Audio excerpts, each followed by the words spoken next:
Get us rolling online while they're. Yep. Great, can you hear us? Yep, I can hear you. Can you hear me? Yes.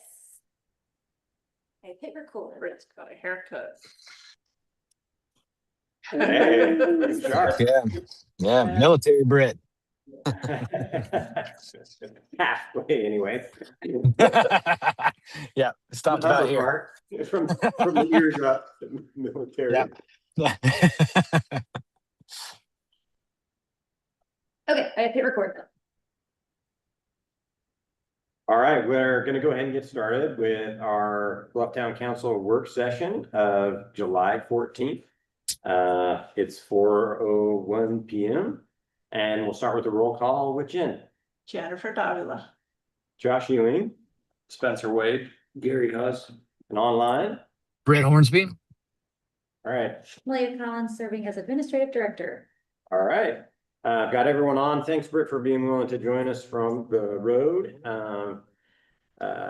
Hopefully, you'll be able to maintain connectivity and so forth. We will roll into our first agenda item, which is an update from Malia about grant spending during fiscal year 26 and kind of funds remaining for this year. I think you said you were going to share the document. Yeah, there you go. Yes. Go for it, Malia. I have two different documents. This first one is for the Bluff Community Center grant projects.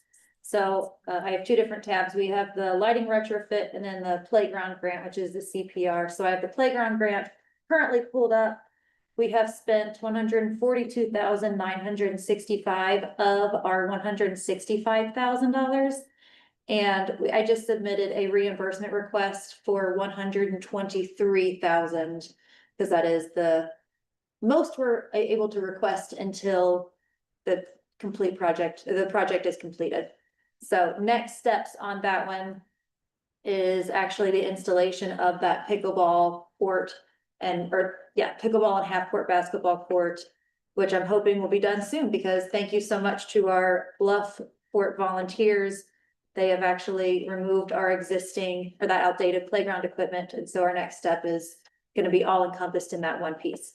And so you'll see the next column, the in-kind amount is our $33,000 and we are at $24,342. So the in-kind is what we're required to put in as our kind of matching part of it. yes. And so the things that will be remaining on that will be the purchase of the pickleball net and basketball goal because that is not included with the grant. And then my salary of just a percentage of it, just however much they get really strict on that. Mm-hmm. And then that ADA ramp, swing mats and access path, which fingers crossed, we can also get a grant to help with that as well. So we're moving right along with that playground grant, hoping that we're going to have that done by fall. That'd be great. Our lighting retro. Anybody on that? So my one question is just around that, the ADA ramp and swing mats. Do we have a sense of how much that's going to cost? I requested a $10,000 grant from Rocky Mountain Power Foundation, and the estimate that I received for the company that I'm actually looking at was about $8,000. And then before we have the required grand opening ceremony that is required by the CPR grant, I was hoping we could also do a little bit of landscaping, kind of clean the space up a little bit. So I think we'll easily hit our in-kind, even with landscaping or something. Oh, so we can use that money for beautification too? I mean, in-kind would be out of the town's pocket, so yeah. Oh. At least that portion of it would be. Oh, okay. But if we use $8,000 of the 10,000 from Rocky Mountain, what happens with the other two? I would have to let them know. I'd have to ask for a reallocation for that final two and see if they'd be willing to let us use it for landscaping, which maybe based on what their granting requirements are, it's community enhancement. And so they would probably allow it, especially because it's enhancing the space that they're already working on. But I would definitely verify that with them before I said, yeah, those works. Cool. Yeah. Great question. All right. And then our lighting retrofit. So that was our grant through the Oh, gosh. I'm sorry, I got one more Yep, you're good. follow-up question. Mhm. Is there a time frame for when we hear back from that Rocky Mountain Power? October. So same time frame as our other requested funds. Just thinking if like, you know, I think having that playground be ADA compatible in a timely basis is maybe more important than waiting for too long for hopeful grants. Yeah. And we do have funds in our capital budget for recreation type things, so if we say we didn't hear back positively from Rocky Mountain Power, then we probably should go ahead and make it happen. Yeah. I think that's a great idea. My mindset was get this pickleball court done and then maybe see where we're at timeline wise. Cause with something still in progress, it can at least feel a little bit like we are still working on it, because of course we are, but I like that mindset. I did receive an email from Rocky Mountain Power Foundation that our application was accepted and is complete. So we at least know that we're in the running. The possibility. Yeah. Any other questions on the CPR grant? I'm just thinking like if we're trying to spend money, maybe maybe something not like we can't do a lot on parking, but maybe some of that stuff around the trim, cleaning that up as well might be something to do. To throw some money at gravel or something in there. But that's all I can think. Great work. Yeah, I agree. That was something I was thinking with like landscaping is around that area of trim. What were you saying? Perfect. Gates. Parking lot gates. Parking lot gates. I really would like to see that done sooner rather than later. If you don't mind, just say a word about that. So every time we have an event in this facility, we have a problem with parking and trying to close off the parking lots. So I would really like to see us just put some simple triangle hinged gates that we can close. So like if the film festival's going on and we don't want people driving in during the middle of the thing. Okay. Or Halloween, I mean, we have yeah. Halloween carnival, we don't want people in here because we've got little kids running all over. The Night Sky Festival, we don't want people parking inside because we have telescopes set up. Balloon Festival, we don't want people parking inside because we have balloons. So yeah, just something simple like Leah's got on the screen right now that we could install, and that way nobody has to be out there the whole entire time monitoring. In charge of saying, parking. don't park in here. I mean, this feels like, to the next agenda item, this feels like the sort of thing, like, if the actual equipment's not particularly expensive and we have money in capital projects and we have somebody to do the installation, a lot of times the hassle is like, who's gonna install this thing? But if we have someone to do the installation, like that $200, is, two of them's $450 or something, like, also seems like there's some things like that don't make sense to wait for a grant, and it's just, especially if there's a public safety issue around an event coming up or something, and we can get ahead of it, so.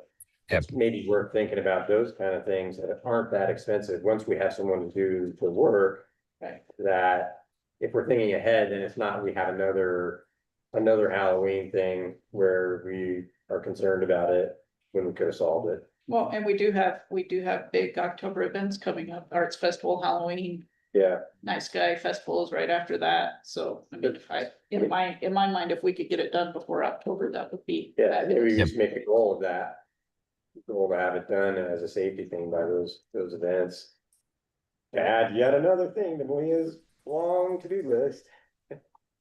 Oh, that's an easy one. $209. That's less than a trash can. That doesn't include the posts though. Nah. Posts. All right, any other questions on the playground? Good work. Thanks. Go playground committee.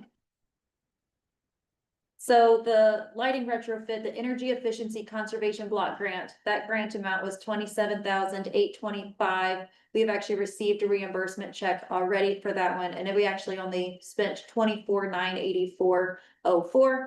And reminder, that was replacing fluorescents to LED here in the community center, in the restrooms, in the senior center, and then our stage and utility rooms, and that one exterior light. So that one is just about wrapped up. We've already, like I said, we've received that reimbursement, and I'm working on closeout documents right now. Any questions on that one? We're gonna try to spend the other 3,000 or just go. I think just let it go because we didn't have anything else in our grant proposal, yeah. The only side question on that, maybe I asked this before, but did we have an estimate when we did the grant proposal or anything of how much the lighting retrofit would save us? You know, that's part of the closeout, and that's where I'm trying to figure out how I'm gonna do that. So basically, we Googled it, we said, we currently have these bulbs, and this is what we're gonna replace it with.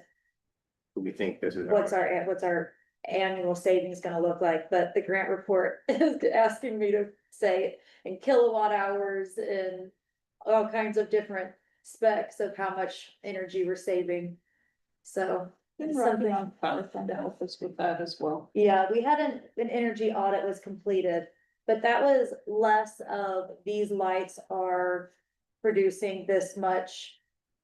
And you're using this much energy per light, and more like your temperature controls on your thermostats are going to save you a lot of energy, so continue using those. Mhm. So I'm in the process Anyway. of figuring out how we're gonna. All right, well, I'll be curious what you come up with on Yeah, that. thanks.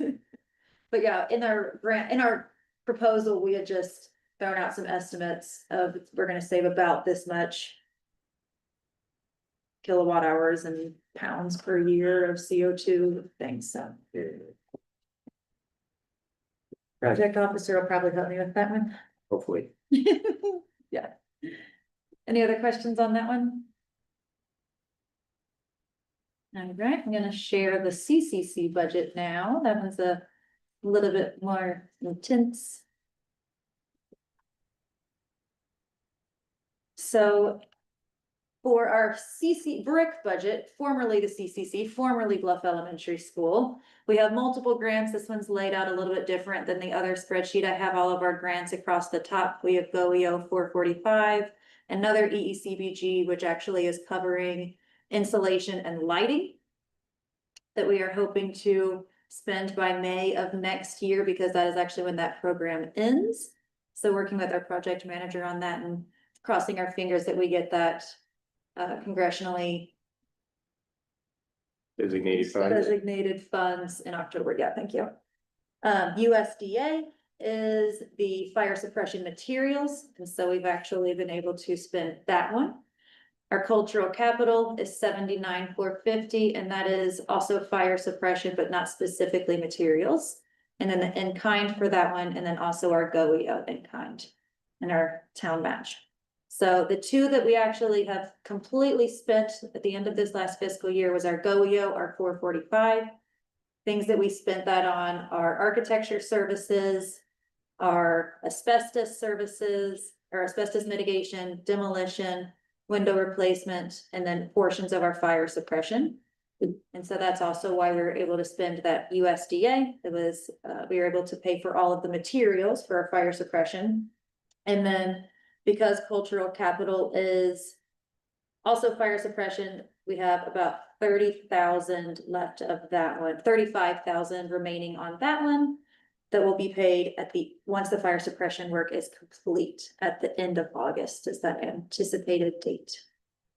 So also currently working on reimbursements for the last 10% of our GOEO grant, and then the entire reimbursement for that USDA, and those will both go on last fiscal year. Go back. Backdated, not backdated. I forget the term Aaron uses for Looked back. yes. And then our GOEO has a $44,500 in kind, And between the EPA, they actually did cover some of that in kind, 16,455 of my salary. And then we have Aaron and I's salary, mine at 60%, hers at 10%, and then some asbestos testing and potentially paying for that solar panel inverter. So our in-kind match is at 65,213. So we are $20,000 over our in-kind town match, which is nice to see. Questions, thoughts on the brick? When's the cultural capital deadline? The cultural capital is, the deadline was 2024. But I worked with them and I told them that we would have it spent by the end of this year. Okay. I mean, it's great to see that we've been able to use that USDA and then, you know, and it's probably a pain to get that closed out and finalized, but if we can do that, so that that's off the record. Yeah, the things that they needed are just taking a little bit of time to get. They need photos of the materials that were purchased, and so I have our contractor working on that and then a couple of other forms, but we'll get them through. And then if you're curious what our total budget for the brick is for this renovation, including that the congressional designated funds, that request, I have that in the first tab of this budget with our total project cost at $3,153,256.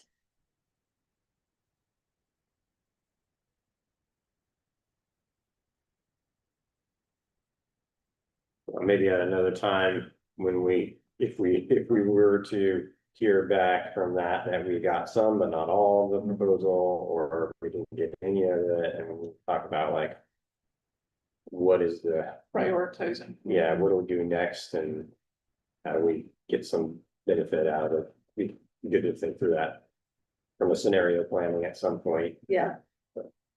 I agree. Fingers crossed we get all of it, but if not, I'd like to hire a general contractor and let them answer those questions. Yeah.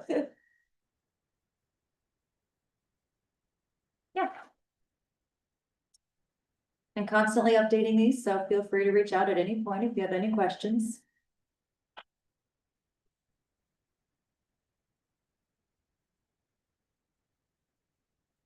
Anything else? Thanks for that update. Yeah, thank you.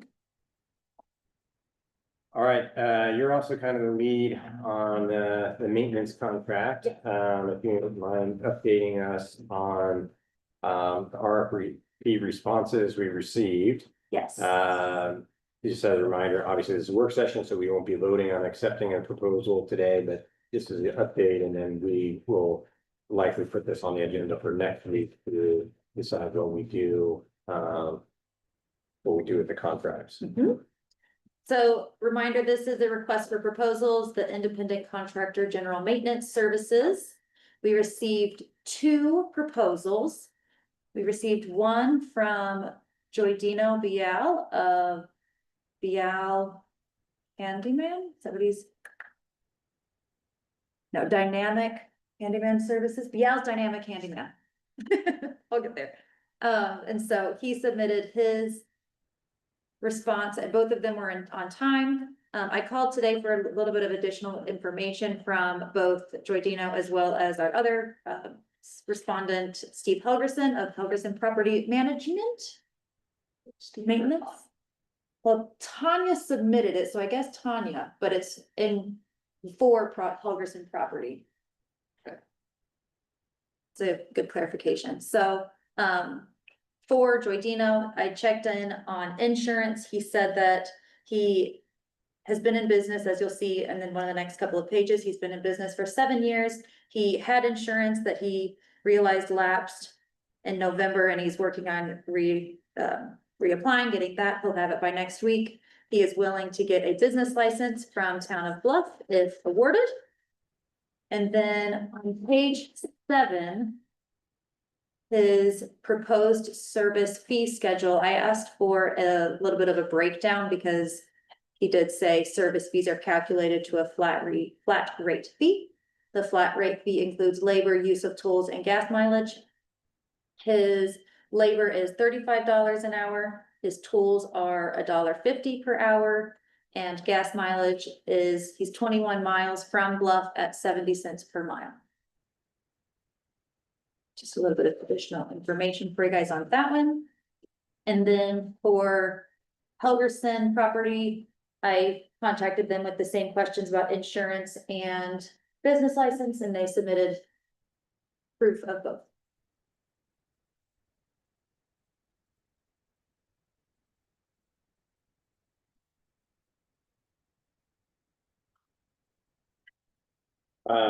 One thing that came up for me that I thought was worth discussing as a group is just having seen the responses now and seeing that they appear to be complementary in some ways, like different tools, different skill sets.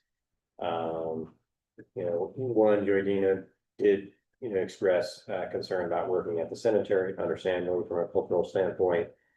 And so it just made me think that we might be better off like contracting with both contractors. It doesn't change the amount of budget that we have, but having the option of having two people we could work with that are under contract might give us options if one of them are busy, one of them doesn't have the right tools, one of them, isn't comfortable working in the cemetery. Different specialties. Yeah, those sort of deals. I guess you could say maybe there's a little bit of a fairness issue with that because they don't know how much work they're gonna get, but there's not a guaranteed amount of work with this. We didn't say you're definitely getting this full amount.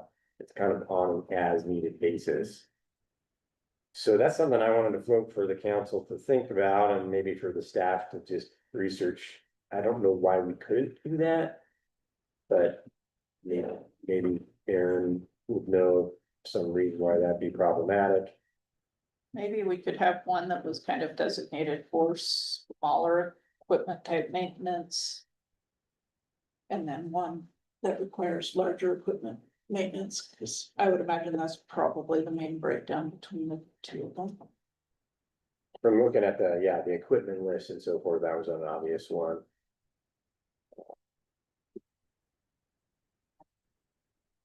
Helgerson did say in their proposed service fee that they would like to be able to get up to 40 hours per month if possible, but are willing to compromise.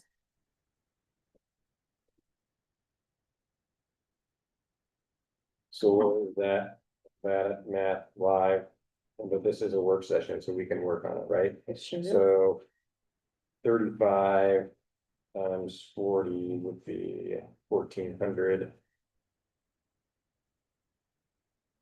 Would be most of the budget if you work every month that amount. You gotta think there'd be some months where maybe you wouldn't. I guess we won't know until we get into it. The 35 is just time, that's not tools, is it? Right. Yeah, there wasn't anything listed that there would be a separate fee for tools for Helgerson. Sounds like the 35 is maybe all included. Yeah, we have to get into that and contracting and see what it says about that. I have on the screen, I have both of their pages, page 4, where it has listing their equipment and tools owned. So you can compare. Wrong slide going. Not showing the right one. Yeah, you're on the No, gate. still looking at the wrong thing. Well, I thought I was sharing that. Might not let me share 2 screens at once.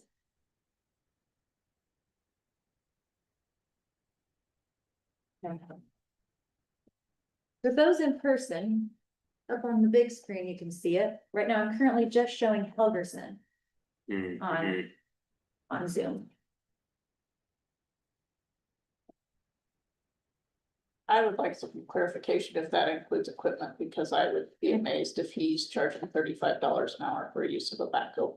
Okay, I can check on that. Yeah, if it wasn't An equipment charge on top of it, because that can be a big difference. Yeah.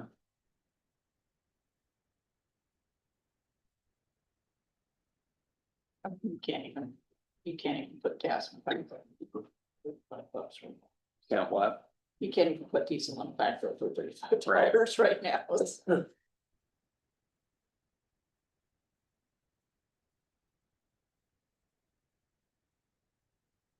Yeah, I mean, you piece of the big equipment, I would imagine would be a lot more. The dump truck, the backhoe.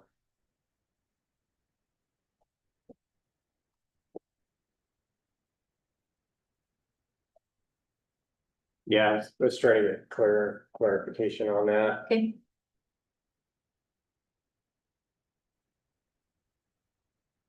I mean, I like the idea of. You know, maybe Steve focusing on some of the heavier work, his equipment and. Dino potentially doing some of the. Or just like most of it, but I mean, it also might work out where like one of them is busy with something else and we have two people to call on. I mean, it's Yeah. not as much guaranteed work for either of them.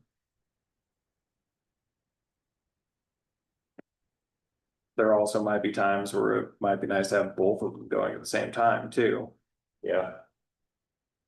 Yeah, maybe when you contact him about the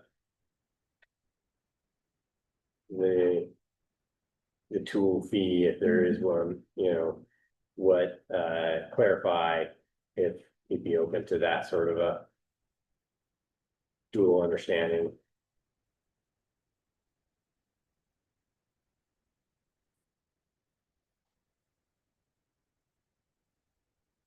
sounds good.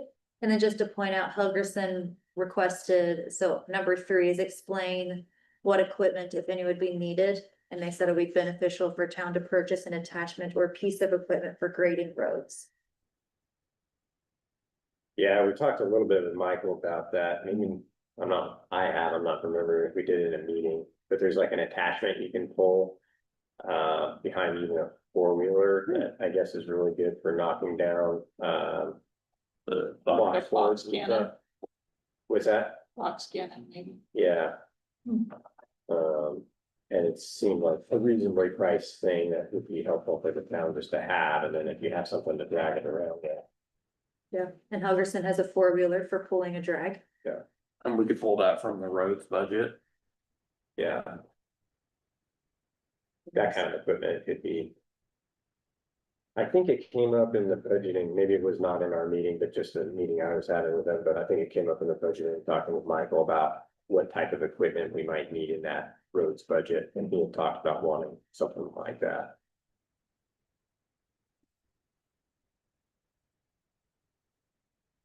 And they both did provide some references. Yeah. Would you guys like me to reach out to any of these references?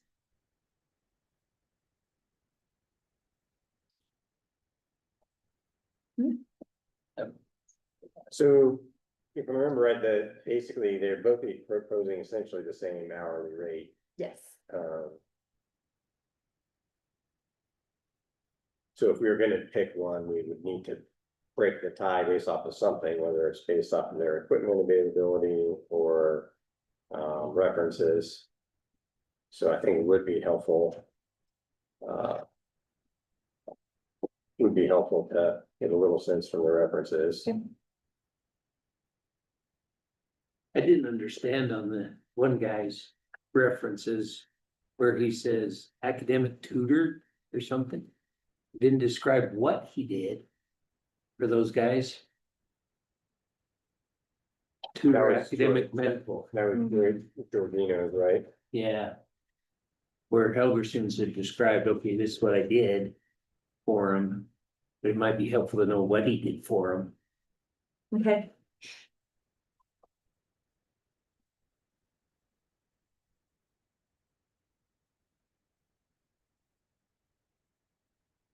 Like this third reference.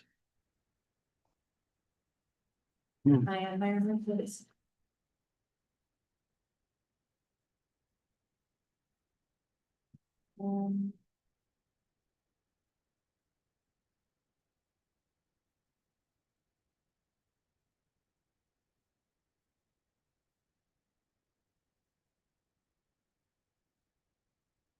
I think also page 8, number 6 might also be a good one to get a little bit of clarification on the experience and certifications of key individuals of your business who'd be involved with the account. Because while it is Joydino applying and Tanya of Helgerson Property Maintenance applying, it would be interesting to know how many people they would potentially be bringing out to work with them. If is Joydino just one person on a team, or does he ever have someone else work with them? And then if Helgerson were to be awarded, would there be two people working on it? How many people, and what is their experience? Yeah, that's helpful. That'd be helpful to know. And obviously, in the town's interest, we don't want to get in the business of like cutting a whole bunch of different checks to people. Like, we need to contract with the one group that has the insurance, and then if they have other people working for them, that's their responsibility to. Mhm.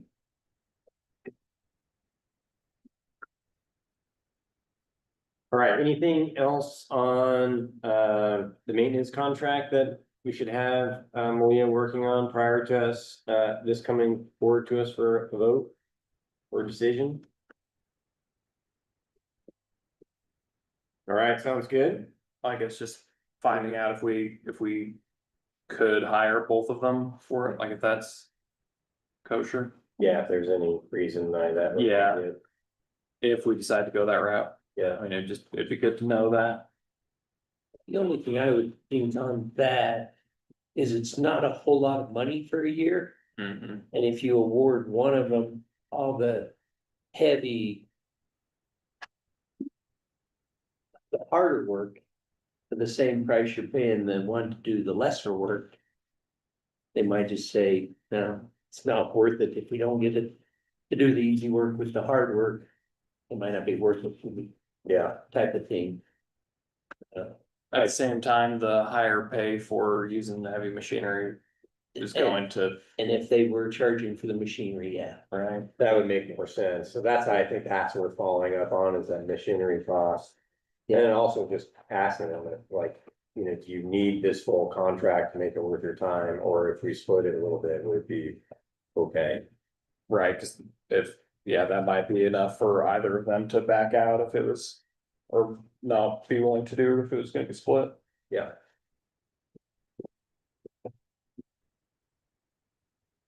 Sounds good.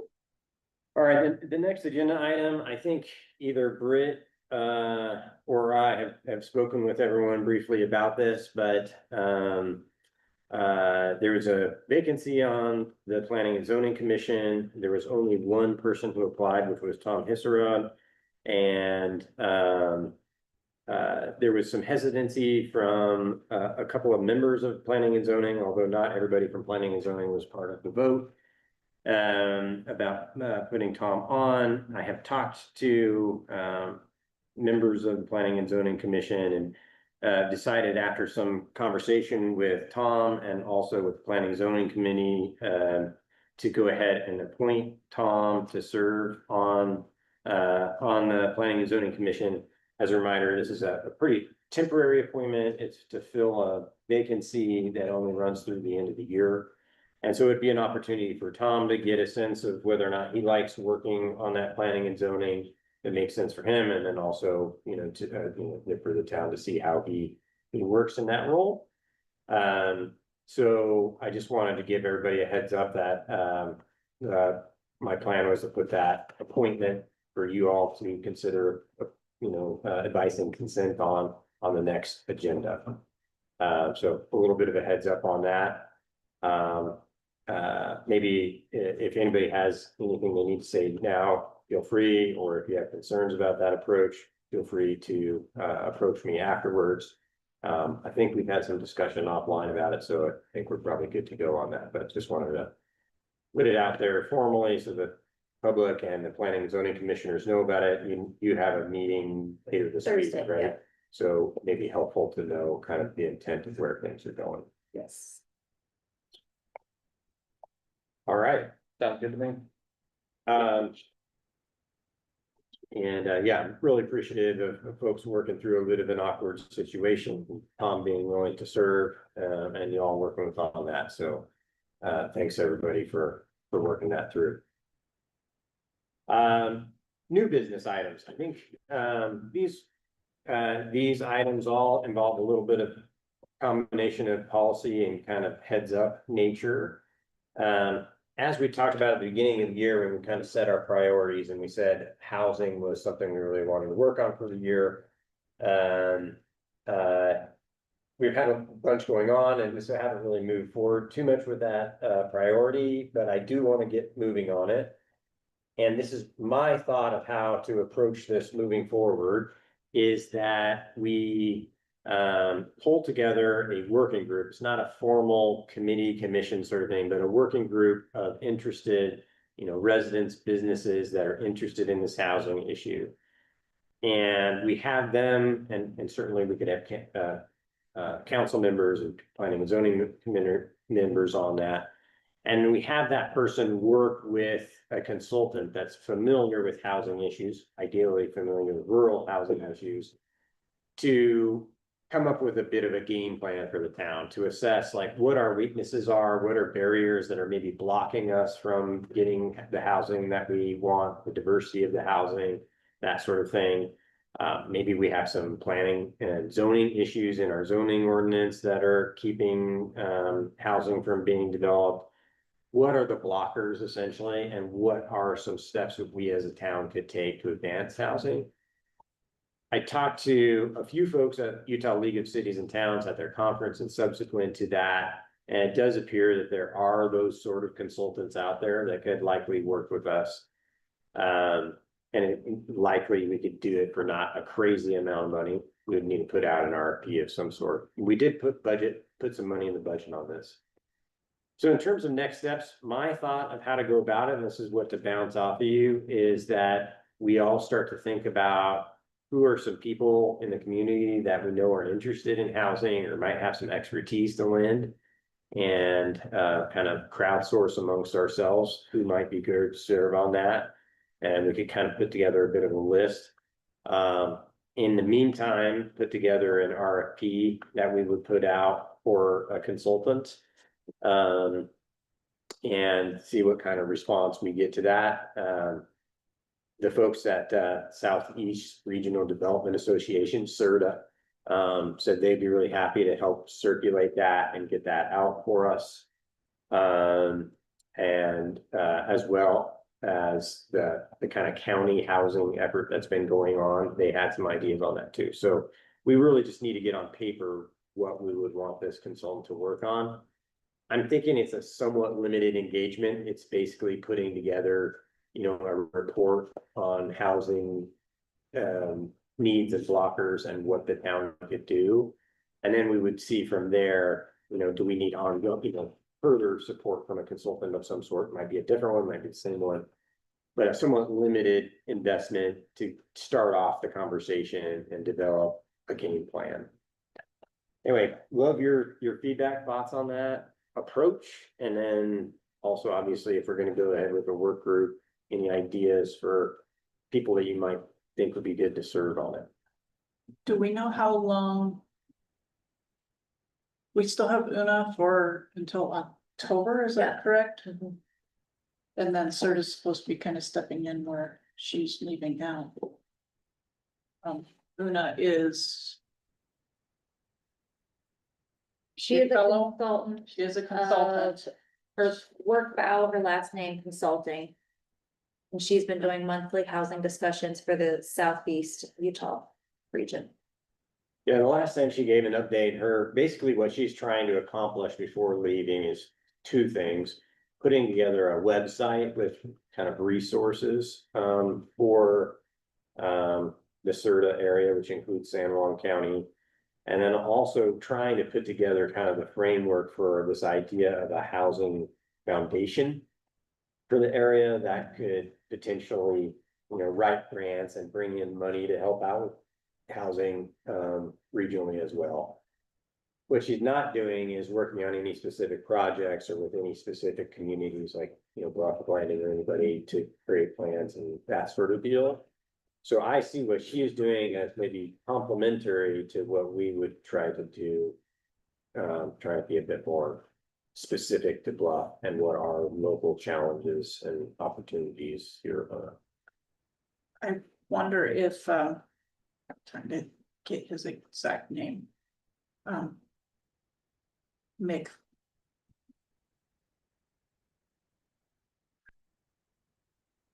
he was the fellow that got hired initially through the county to kind of do this, but he was very influential in the housing study that the county did 3 years ago, Hmm. 2 years Yeah. ago. Yeah, Um, I know what you're But- talking about. but he has, I think he might be a good one. I worked with him a little bit on some things. I don't know if he's even still, he might not even be in the area anymore. He was living over in Colorado the last I knew, but he might have moved. Would he be a good person to send the RFP to for a housing consultant or Possibly. someone to be in the work group? No, I was thinking maybe the RFP could, we were looking. Yeah, I think there's kind of two things to work on. One is a list of local people in Right, the community to be engaged in the working group, Right. and then we would develop the RFP and try to get it out. I would imagine, I mean, obviously great if we find someone in San Juan County that can help us, but it might be that we get someone from somewhere else in the state Right. that just has Yeah. experience. I do think it would be really helpful to have someone from Utah, just with all the new laws that have passed on housing and, you know, resources out there in housing in Utah that are pretty unique. Mhm.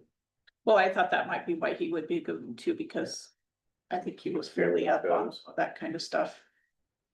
It worked, I think, a lot still when the governor was initiating new housing type stuff and. Well, if y'all are generally, you know, cool with that approach, I think I'm gonna try to take the lead on at least the first draft of the RFP, just to take the load off of Aaron and Leah, who have a lot of other things going on. But then get their input on it and then share it with the council. My hope would be to maybe have a draft of the RFP, you know, by mid-August sort of deal. Maybe I can work on it, you know, the rest of this month and get something in August. And then in the meantime, the folks can be thinking about, and maybe even talking to, you know, not necessarily saying, hey, we're putting you on this thing, but we're thinking of doing this thing. Would you have an interest in serving on the group? And, you know, I think we could think about the types of people that might be involved. Probably be good to have someone that knows something about water, you know, like maybe from the water board or some, you know, that kind of person. Maybe, you know, someone with some experience with building and the issues of having contractors and stuff down here and workforce availability, you know, maybe some finance folks. You know, and maybe there are some people that aren't necessarily hardcore in Bluff, but I think of folks like Design Build Bluff or Community Rebuilds that kind of work on housing related issues in the area that have a connection to Bluff that maybe makes sense. So those are just, you know, just throwing some ideas out there to get your brain churning, and then maybe if you have specific ideas, we can start creating a bit of a list. I'll share this at the planning and zoning meeting on Thursday as well. That'd be Get a couple helpful. Other people thinking about it. Yeah, and I think it might really be particularly helpful to have a representative from planning and zoning on this group, because I do anticipate that part of this conversation is what are zoning regulations that we have that might be limiting our ability to help housing. So that'd be a great thing to, yeah, just ask. Maybe there's a volunteer from the group that would want to represent P and Z in this work group or something. It wouldn't have to be just one, it could be a couple, but. Yeah.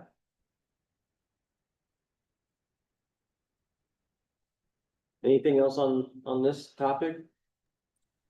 Yeah, I think, you know, maybe even including like an ask for like, maybe the working group could do it, or the contractor could do it, the consultant could do it, but like some kind of like focus survey for folks in town, like a robust survey though, like, because one of the things we heard Jen like talking about that report that came out a few years back, was there were just some gaps in knowledge between what they can gather, what people's opinions are versus what reality is. Plenty of people got opinions, but they aren't correct necessarily or based on data. So like maybe something in there that's, you know, like focused on data collection and survey, like particular, because they were just basically using census data and things like that seem to be pretty wildly off for Bluff.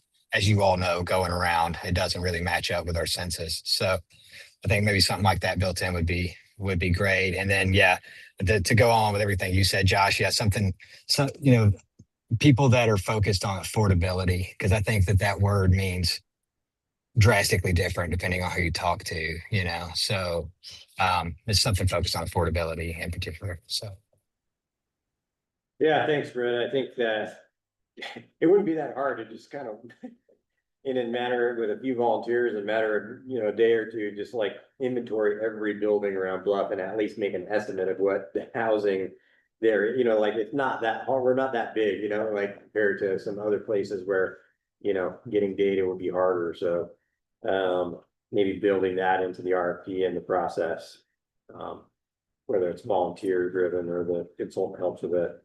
So, and highly encourage anybody that you can get a copy of that. I mean, I think me and Jen both have physical copies, but if you want a copy of that survey or that report that came out, just to see where those gaps are for Bluff, and the information that's already somewhat available would be helpful. Yeah, I got a copy from the county too. I think there's a couple copies in the But I agree with you, Britt. I mean, that thing was kind of high level and it wasn't like, obviously, it's like not all that specific and unique to Bluff's challenges. And in some way, knowing exactly how many housing units we have in Bluff, like what does that do to help us? But it certainly could help us with future grant proposals and knowing like really what we're dealing with. A lot of stuff that it did pull out specifically, I mean, I think that if we look at specifics on it, I mean, that's where we started to get into the touchy-feely, that's not right, But a lot of the stuff, like the things that are missing in our area, like the missing middle, all of that kind of stuff, I think is very valuable information that can come out of that report. Yeah, the missing ladder homes. Yep. I Yep. remember being the word that they use. Yep. You kind of have to buy into a retirement home here. Yep. You can either live with your parents or you can buy your end house. That was basically what middle it said. home, like I see, I got you. We don't have Yeah. starter homes, we don't Right. have apartments, we don't We don't have have affordable. condominiums, we don't, affordable. yeah. Yeah, somewhere that you might be into for a short period of time while you build up resources to go onto a permanent long-term house. We just don't. Yeah. Oh, we might have lost your Britt. Probably going through a cell phone black spot. How many people are you thinking for this working group? Just an estimate? It's a good question. I welcome your guys' feedback. I tend to think that, if these things get too big, they get unwieldy. But if they're also too small, then you don't have enough representation, and if people don't show up, then you kind of have two people staring at themselves. So I don't know, maybe something like a maximum of 8 or 9, maybe a happy medium of 6 or 7 sort of That's deal. kind of what I was thinking, because I mean, you could, get a business owner, somebody on maybe water board. Make sure we cover age demographics. Maybe like construction. Then the consultant wouldn't necessarily be full-time part of the group. They would just be, after the group meets, they would talk to them. So, Well, I think a consultant is really important in this type of stuff because they know the questions to drive the conversation. Well, we just need a project manager, Yeah. to be honest, too, like, someone who's like, hey, we're having this work group meeting, these are the preparations, and we just need that, I think. To throw that on any of the rest of our plates to keep that whole thing going is hard. maybe a major landowner in town that had interest in this. Yeah, Well, you can't get, I mean, there's a few people in town, but you can kill like 3 birds with 1 stone. Right. sure. Totally, I'm thinking of one in particular. totally. But, They have a couple. Yeah, Yeah, and whether or not they're willing to do it with their busy schedules, we'll have to see, but. yeah. Okay, to keep us moving on schedule here, a second issue that I wanted to raise, and this came up. I had a conversation with the Utah League of Cities and Towns kind of financial budgeting consultant, Carrie Nakamura. If any of you have met her, She had helped Aaron and I a bit in the truth and taxation process. She was the lead for Utah League of Cities and Towns and creating the guide to get people through the truth and taxation process. Because it was all new this year, right? A lot of it was new this year. And so we had worked with her a little bit and she had checked in with me on what was happening. And I told her what happened and we decided not to go forward. And I was asking her some questions about property tax policy at the county level. And anyway, we got into a conversation. And she just said, she recommended that it might be helpful for us as a town because, you know, understandably, some folks felt like the property tax conversation came up quickly and we hadn't had, you know, any sort of discussion on town policy ahead of that. I was like, well, yeah, you know, several of us were brand new, I was brand new mayor, you know, that sort of thing. Of course, that didn't happen. And she recommended that it might be helpful for us to do a bit of a process to think about our fiscal policy. And what we mean by that is like, do we kind of say we want to be reliant on tourism related taxes and keep property taxes very low, or maybe even non-existent? Do we want to have a certain amount of stability from property taxes going forward?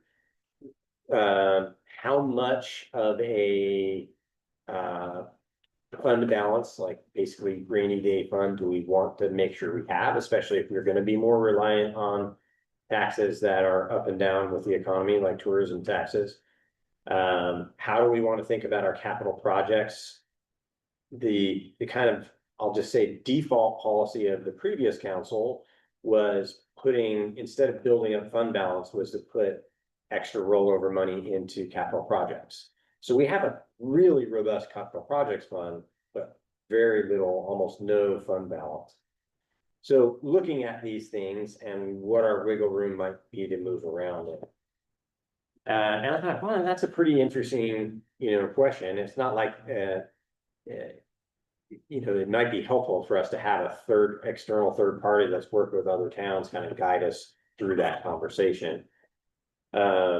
Carrie, you know, her company does this as consulting for Utah League of Cities and Towns, and it's probably kind of a sole source sort of contract. It's not like there's a bunch of these people running around. But we could probably hire her to help us out on a, again, somewhat limited basis to walk us through kind of a thinking about this in a process. She could take a look at our books and that sort of thing. Anyway, I thought it was an interesting idea. I know, you know, when we were talking about truth and taxation, Britt kind of had expressed an interest in not letting the conversation die necessarily around what our fiscal policies are and property tax in the future. Who knows what, you know, property tax may not be available to us after the next legislative session in the same way, but our fiscal policy is a good discussion. So I just thought I'd raise it with the group and see what you think about doing a process like that, spending a little bit of money to hire someone to help us with it. And then we could explore that, what that might look like working with Carrie. If people think it's valuable, if folks would rather, you know, kind of wait and see what happens with the economy and not consider property taxes in the future, so forth, that's totally open too. But I thought I'd bring it forward for see what you guys think.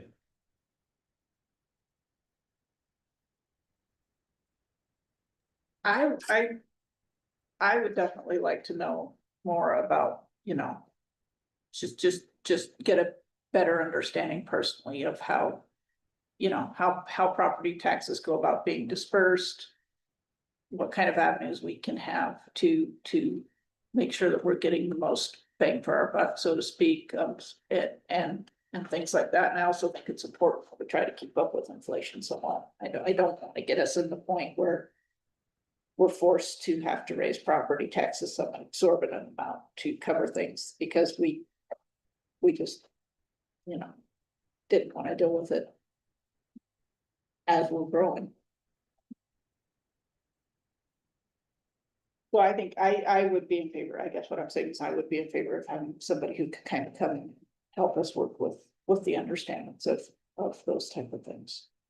I agree with that. Do other towns have these consultants?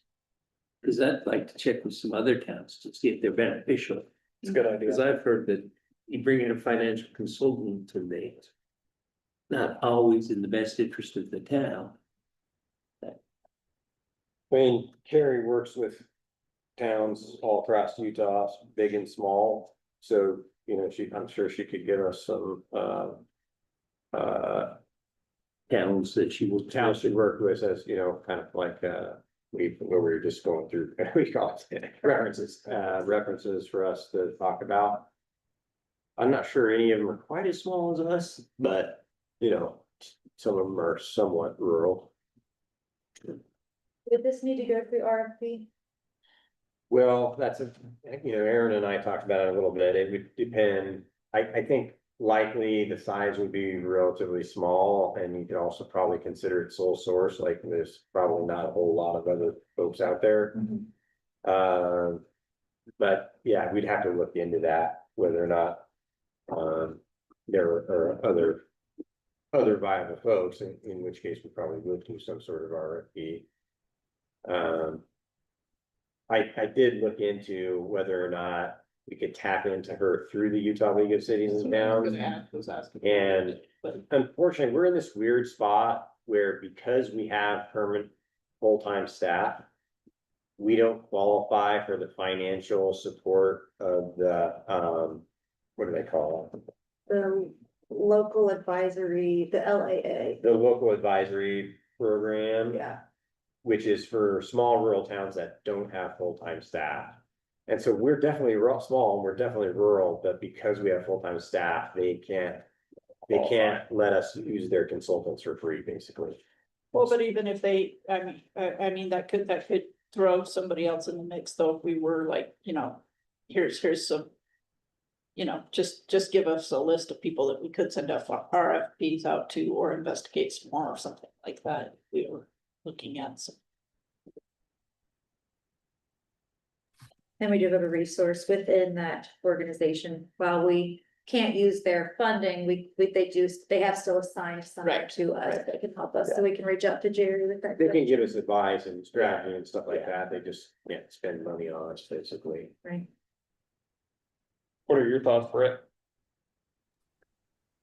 No, I like the idea of looking into it for sure. And to, you know, Gary's concerns, yeah, that's the worry with, or not the worry, but the double-edged nature of consultant is they can be like highly beneficial or terribly unuseful. Like, so I think just the RFP and then checking references and things like that will just be super important for those kind of things to make sure we're getting what we actually want and are paying for. But yeah, I'm very, very interested in hearing what a strategy could be for either diversifying our tax base or what it would look like if we put all our eggs in one basket.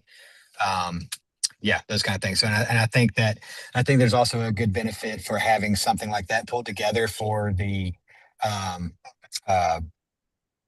sorry, Virgil's being a pain. I think it's something important because we have a changing body of people coming into this. So some solid information for us to pull from, especially if you're new and taxes are new and this is all new. Something to pull from that people felt confident, like we do from our strategic plan, would be great for this. So I'm definitely interested in it and moving forward on it.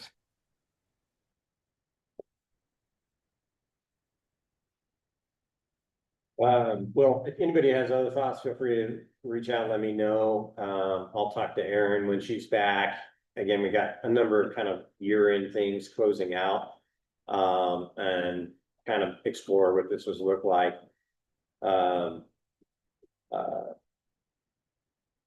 of my thought about with Carrie is just her already being vetted to the Utah League of Cities and Towns and working with other groups maybe saves us, you know, going through yet another RFP process and, you know, all that. All that side of things. I've worked with her in the past, so I kind of know her. But she's highly regarded in the league circles. But if we decide like, it's not really advisable for us to do a single source sort of deal like that. And we need to do an RFP, it would just take longer. I don't know that it's any sort of big emergency, other than like, it'd be nice for us to have kind of done this before we start budgeting next year and, thinking about revenues and so forth next year. So we have some time, maybe 6 months or something, to figure something out. Well, maybe instead of going through that whole process, maybe just. Get a couple of references from towns that she's worked with, and even if they're not quite the same size, just. Get a sense of. The work that she did for them, and. Maybe that'll be enough for all of us to be like, oh yeah, this sounds like a great idea, and maybe we won't have to go through that whole process, so maybe we could do that first, especially since you know her and. Sounds like she's reputable. Yeah, I will say, maybe there's other, when we talk to CERTA, there's 3 other people we should consider and talk to too. And then it just like kind of pushes us into doing an RFP. And based on the procurement policy, it is just a matter of a dollar amount that you anticipate spending, and I think it's anything over. That's what I'm thinking, anything over 5,000, We have to send it. we have to send out RFP. So, I think it was 5,000. I think so too. I'll double check and we'll talk that through. Yeah. Obviously come back to you before we put out an RFP or anything, but if you think it's worth exploring, we'll kind of check in on that. Okay, last agenda item, I added this very, quite late, so you may, if you looked at the agenda right when we first put it together, it wasn't on there, but as y'all have likely heard by now, the president made a proclamation yesterday that decreased the size of Bears Ears National Monument from about 1.35 million acres down to 121,000 acres. So a reduction of 95 something percent. In the national news and so forth, a similar action was taken over Grand Staircase Escalante National Monument on the other side of the state. The town has had a fairly long-standing support for the monument, kind of protecting our backyard and supporting the lands around us that bring a lot of the tourists in and people come to visit. And, with the previous mayor, I helped draft letters and so forth in the past, and there were resolutions that the town council, passed, and a number of things like that. What I realized is that this happened kind of a little bit out of the, nobody should be surprised that it happened, but at the same time, it's like, why didn't this happen 2 years ago? Who knows? And so I actually hadn't really thought about us as a council having any really discussion about this issue. So while past councils have done things, we've said before in the past, like, this is a new council, this is our prerogative. And so, my thinking on this is we are in a very tricky environment right now. Like, what we say and do around Bears Ears National Monument could have consequences for us in terms of getting congressionally designated funds, for example, or applying for grants in state, what have you. On the other hand, it also seems like a really important thing to send the message that the town really cares about these public lands and wants to see them protected, and supports our indigenous neighbors in their efforts to see their cultural landscapes protected and so forth. And so I do think we have a bit of a tricky line to walk, and my suggestion would be that we continue the town's longstanding approach of expressing our support for the monument, but do it in a very, just diplomatic, practical way, a way that doesn't, impugn the motives of other people that have different opinions, those sort of things. But at the same time, that we don't change kind of that longstanding support for the monument. I was a little surprised that I didn't get any media requests yesterday when this happened, but I wouldn't be surprised if we do get media requests in the future. And obviously, all of us have First Amendment rights. You know, you can express your opinion. Yeah, you know, if your opinion is different from that than the rest of the town council, you just need to say, hey, this is my opinion as council person or mayor or whatever. If we have the, you know, kind of ability to speak somewhat collectively as a council, that may be helpful, then it's not weird for us to, you know, balance that. Anyway, that was the preamble, I guess, to the discussion I wanted to have and see what people think about think about the issue. You know, we have folks here that work on the monument, run businesses that, you know, are supported by the tourism, and just welcome your all thought on how we ought to maybe approach this as a town. Again, not limiting anyone's individual ability to express their opinion, but how we approach this from a council perspective.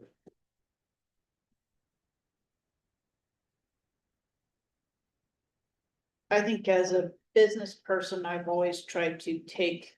I of course have my personal feelings and the way that I feel about this, but I've tried to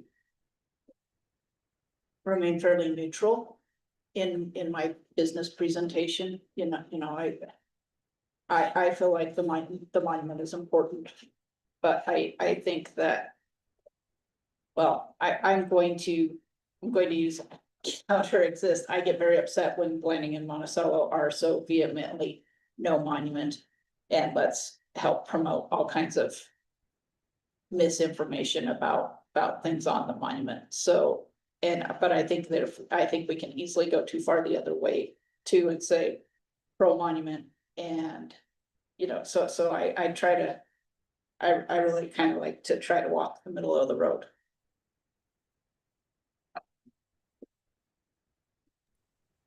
Yeah, and the main thing I wanted to say tonight is, and you know, this is all drawn from my experience on the council, is that you know, one of the narratives you're hearing quite often with the monument is that they don't listen to locals. There's no local support. They're just shoehorning this in, ramming it through, and that's just I mean, the only word I can think of it for is a flat lie. Anne and I both sat on many in-person and sorry, I'm by a highway. Many in-person and phone calls where we sat on it with people from Blanding, representatives from Blanding, employees and elected officials from Blanding and Monticello. And we were asked repeatedly for our opinions. I'm sorry. Asked repeatedly for our opinions. We expressed them. They expressed theirs. I watched the sausage get made, so to speak, and compromises were made. And I'll say that, like, my experience working with the monument from a town position versus working with, say, the state with SITLA and things like that, it's night and day on who was listening to us and who was not listening to us. The state had no interest in listening to us and told us so to our faces. And when we kicked back, they made it like we were screaming activists, I think is what they called us. So that thing, I just want to make sure that the new council knows that we were included heavily. We made comments on the management plan directly and repeatedly, and were asked to do so. So just when you're hearing that narrative, that's just not true at all. We were definitely included. We got some of the things we wanted, and we didn't get some of the things we wanted, as is compromise. And that's why, with the management plan being in effect for the last year, the sky didn't fall down. You know, cows weren't kicked off the place. There was oil and gas still runs rampant on the east side outside the monument. It's not where, you know, anyways, I just want to be really clear that they spent, not only did they listen to us, the federal government spent millions and millions of dollars to listen to us to do it. So, so when you hear that from our representatives that were not being listened to, that's not true. What they mean is that they didn't get everything they wanted. They weren't able to just run roughshod over the entire conversation. So we were included. So I just want to make sure that that's absolutely clear from my perspective. And I'd be happy to try to like dig up when we were at those meetings and all that stuff. And I'm sure we can still find uh, video recordings of those meetings. They recorded all of them. I'm sure we can find all that if folks would like to look at that. But we were definitely included. Bruce, what would you say? I mean, you're straddling the two councils as is Jen, but in terms of our approach going forward and how we express or don't express our support for the monument, how would you suggest we approach it? I think one of the big parts that I'd like to see us approach is that we're the closest town to the monument when it was in its full size. I don't know what the current I haven't seen the exact map on what the new one is, but we're right there. It does affect our businesses. When I was a river ranger, people were asking about Bears Ears, and that was years ago before it was finally made a monument. So we're a gateway. We're the southern portal to that monument. So I think taking an economic and then an economic approach to it, because that's what the state likes to hear, and that's what people that are value that above all else like to hear. But I think a really important thing for us that what you'll see missing in the media coverage, especially with this current reduction, is that you'll see time and time again, they say oh, they reduced the monument, but there's still protections on the property. Yeah, that might be true. It's still federal land, but it absolutely got rid of the Bears Ears Commission. And I think that we need to see our tribal neighbors, like we talk about in our strategic plan and other places, valuing our tribal neighbors' value of the land. And having them removed as a governing body is detrimental and insulting, to the way these properties should be managed. And also, those of you that are familiar with the sites that they're talking about, one of the things they keep leaning on is, it's supposed to be the smallest amount of land, the smallest amount of designation to protect the items of value. And so what they've done is they're carving out little targets on certain sites. But any of you that go outside know, like around here, know that it would be easier to point out spots where there aren't cultural sites of importance and significance around us. They're pretty ubiquitous. Pretty much, if you were to go walk up Cottonwood Wash, you would see one site after the next the whole way up. So I think that blanket approach is there for a reason. And I think it's there and then it's there to give our tribal neighbors who have not only cultural, but spiritual, historical ties to these properties, some say in how those properties are managed, instead of it being just county commissioners or some new people that moved to Bluff. You might love the land, but you're not connected to it spiritually and culturally the way that these folks are. And I would like to see us defer to them in it. But that's my thinking. And I am totally sorry. I'm next to a highway. I had to get out of the car because Virgil was yelling, and I'm trading bad situations. We're not actually hearing the highway at all. So thanks for jumping on. Maybe I'll ask Spencer and Gary if they have thoughts on how to approach this. It's not, we don't need something prescriptive, like we're going to say exactly this, but just to get the sense of the council and where we're at on it. Yeah. I very much agree with Britt, where I feel like all of the tribes involved should be a bigger part of the conversation, and that we should show support for them, and support for the monument. I think, it offered a lot of protection for the land, that even the folks in Blanding and Monticello that were opposed to it, it still protected the land that they all use and love, and didn't strip their rights away. Or any of their, anything that they want to do on that land. And so I don't know. I think we should very much be in support of it. Thoughts, Gary? I think what you said, we need to be careful how we approach it, because a lot of the stuff we do is from federal funding. And I could see certain individuals saying, oh, you're opposed to that, but take your funding. And penalize us. Down the road for the way we approach it. But I think that everybody needs to be involved, like we're saying, all the tribes. You know, the tribal peoples, those groups. And I like what Bert was saying on all the discussions that were had.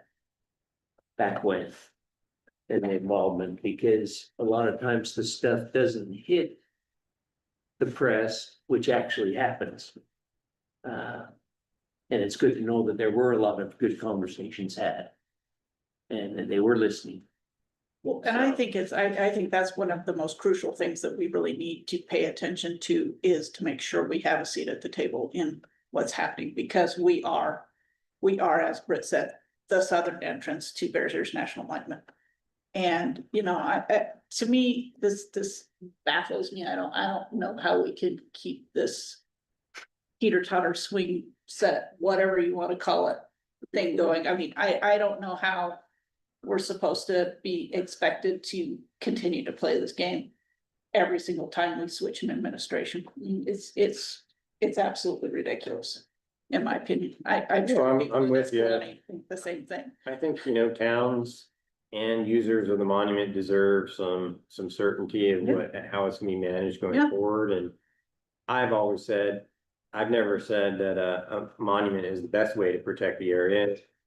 Some sort of congressional compromise is by far best, because then it would be settled and it wouldn't be this ping pong. Mhm. And so I've always been a supporter of that in my personal and my work career. And I would think that the town of Bluff would too, that in the sense of like, you know, it doesn't do any good just going back and forth. But I'm with you, Gary. I think we want to be cautious. Like there's one thing to say, hey, we think these lands are really important. And it's very different how you approach it in terms of putting down the opinions of others and other people's approach, which I would not want to do in this situation. You know, I have not been asked for any, like I said, we haven't been asked for any specific, you know, sign on to this letter or anything like that yet. I do expect to probably get some press calls, which I can handle carefully. I just to forecast a few things. Almost certainly we will still be the closest town to the monument. It won't be walking out Spencer's back door quite the same way, but we'll still be by far the closest to the monument. In the proclamation, it does disband the tribal council, as Brett mentioned, and then it calls for the creation of a new advisory group, of which Bluff has a designated seat, which is kind of interesting. I don't remember that before, like Bluff is given a designated seat for Bluff and for our town. Kind of awkward to sit on that council for the much reduced monument, but you know, you would want to have the seat at the table, I think, in some way or another.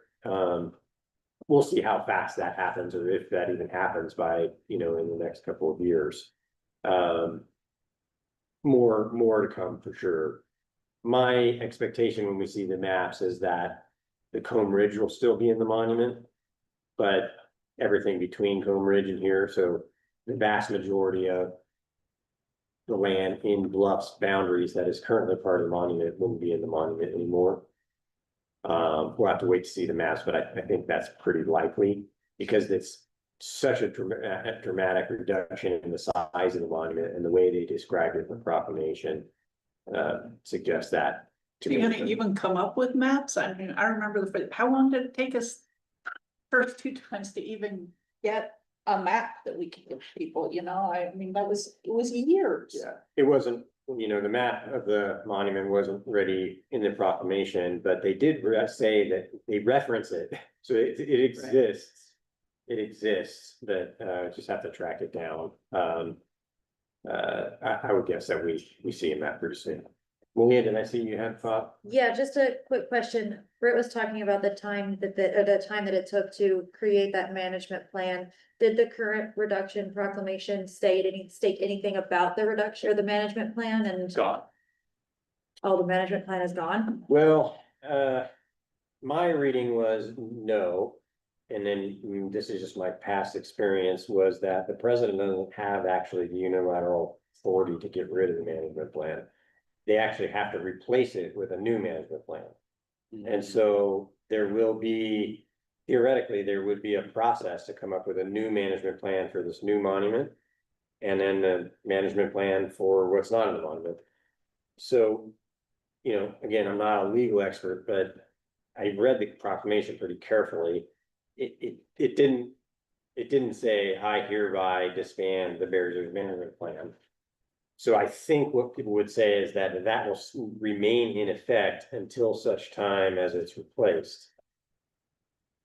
He did disband the tribal commission, which he could do because the tribal commission was not created by the management plan, it was created by the Biden proclamation.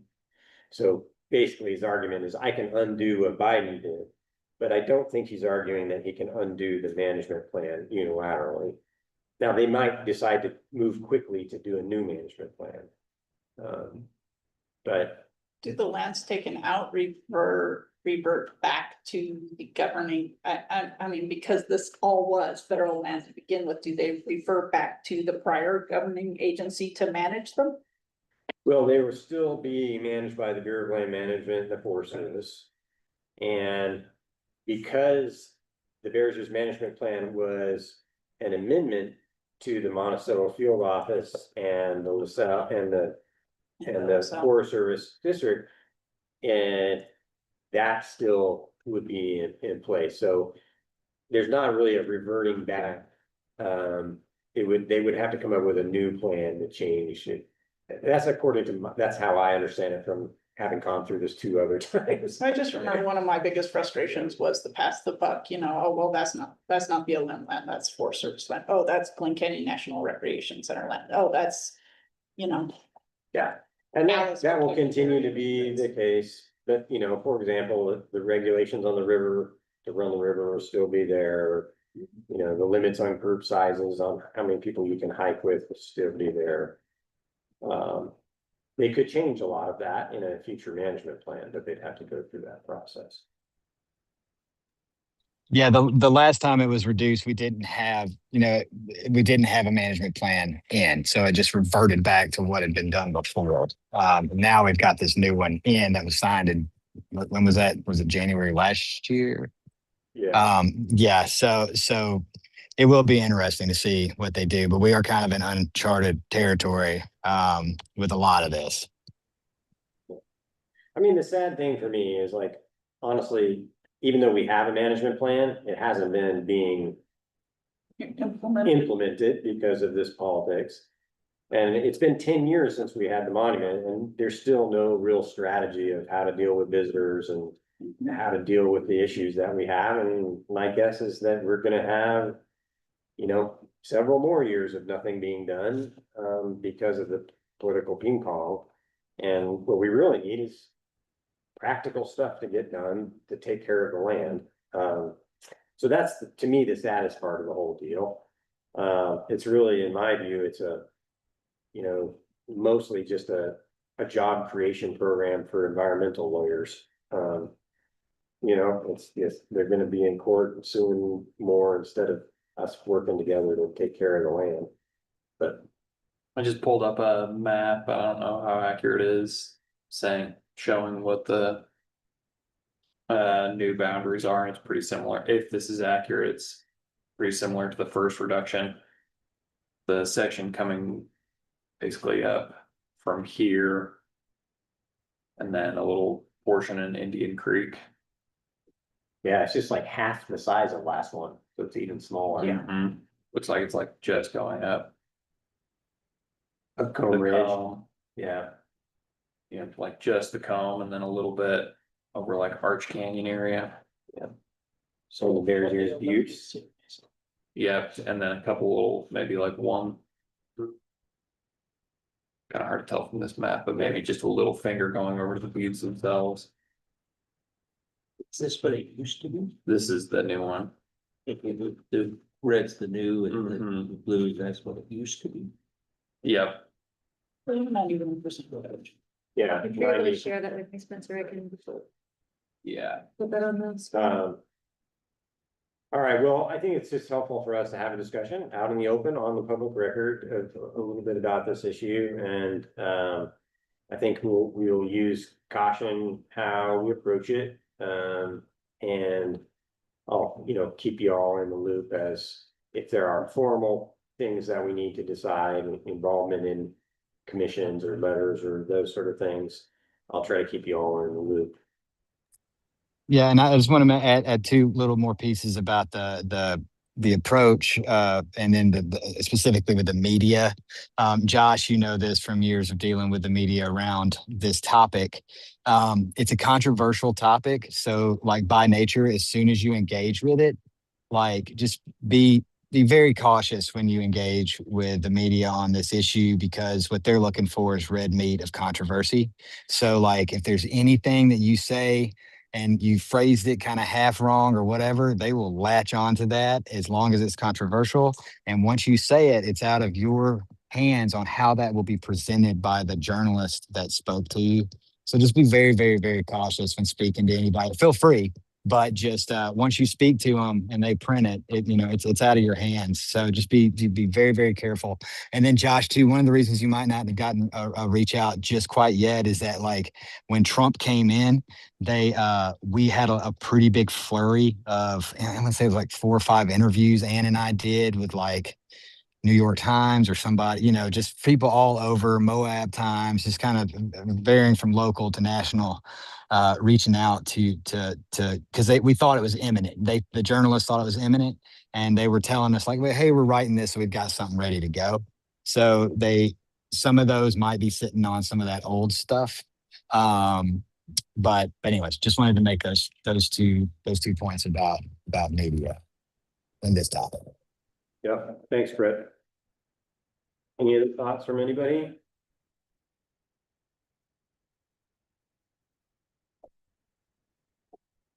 All right, any other items to bring up? The only thing I'll just mention is I am gonna be on the road for work for next week's meeting.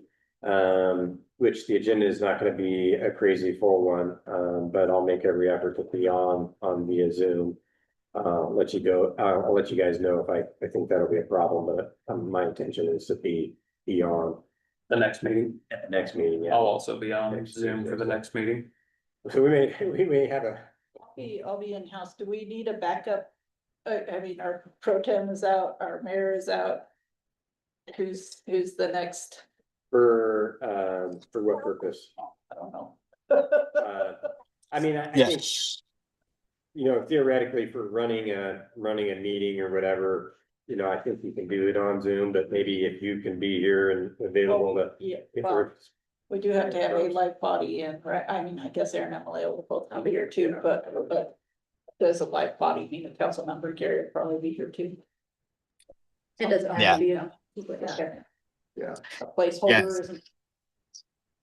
Yeah, my reading of the current rules is all 5 of us could be on Zoom and it'd be okay. But it's not ideal because then if people show up, they're like sitting here watching a screen. Yeah, it's the big computer screen. I don't have to wear my glasses to see. I shared that. Yeah. I'll be on Zoom, but more stationary than I am today. So I should be available as long as we have some of that anchor thing filled. We should be good. September 9th, I sent this email out. There's a CERTA regional summit from 5 to 7:45 PM in Price. Oh, yeah, thanks for reminding me about that. Yeah, and I won't be able to be at that one either. I think if we could at least have one person there, it'd be really great. I don't know that we need whole contingent to go, but Jen, you said maybe could go. Well, September's still a long ways out. My schedule is a yo-yo right now. perfectly honest, I'm laying people off, well, I laid people off today. So, It's that slow out there, I thought it could be useful for somebody planning and zoning to attend, because there is land use and there was also something housing, there was EMS, there were a lot of different breakout groups that they have. Email had all of interested them, in so, attending it, Yeah. it just depends on if I Yeah. can swing it, what's with coverage at work. huh? When was it again? September 9th, and it's in the evening, it's a Wednesday evening, and it's in Price. In price. Okay.